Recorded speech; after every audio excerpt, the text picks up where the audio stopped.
I've been at the Jerome Library and the Music Library and Sound Recordings Archives since July 1st of 1967.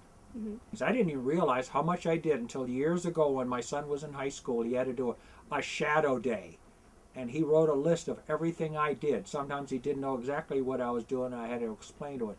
And I was so surprised when I saw at the end of the day everything that I did. He must have had 3 or 4 pages filled. I am a cataloger. I catalog sound recordings, and then I do, of course, reference work. I have to work at the reference desk. I do public service work. I answer reference questions on the telephone. I also look at many different record catalogs, and sometimes I'll look at book catalogs and select materials for the collection.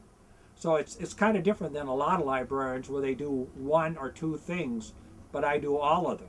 You know, this just the students that I help and work with, being able to supervise them and direct them.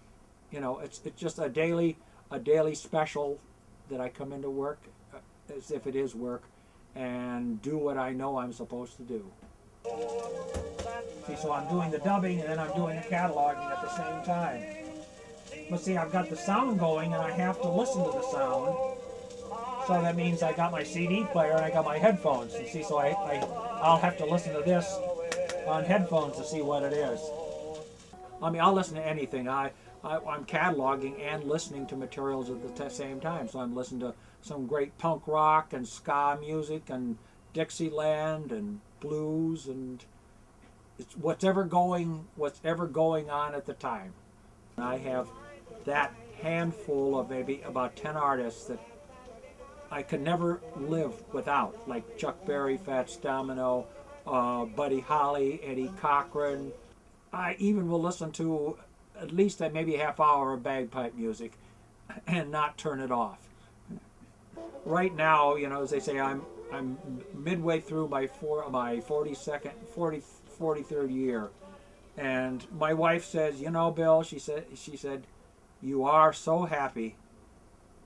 This has been my life. I don't let it overtake me, as some people are. I'm not a workaholic.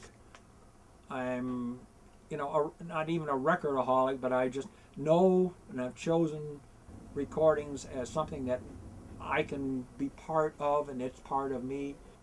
Life is good. I have all kinds, and then I'm already thinking about, well, what am I going to do tomorrow? Because tomorrow we'll have more cool things happening.